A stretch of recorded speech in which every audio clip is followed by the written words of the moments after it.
भारत के पाकिस्तानी वजारतों पर साइबर हमले किए गए। वफाकी वजीर IT शिजा फातिमा ने आगाह किया, पाकिस्तान ने कामयाबी से साइबर हमले नाकाम बनाए। भारतीय साइबर हमलों से बड़ा मसला हुआ, ना टेलीकॉम पर असर पड़ा।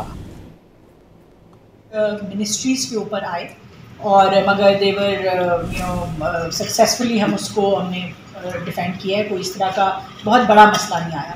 टेलीकॉम के ऊपर कोई नहीं आया, मगर जो मिनिस्ट्रियल इनके ऊपर वेबसाइट्स वगैरह पे आए हैं उनको टाइमली जो है वो उनको रिजॉल्व किया गया है। पाकिस्तान में आपको पता है एंडसर्ट और प्रोविंशियल सर्ट्स भी बन गए हुए हैं। हमारी एक NTIS भी है, वो भी फाल है।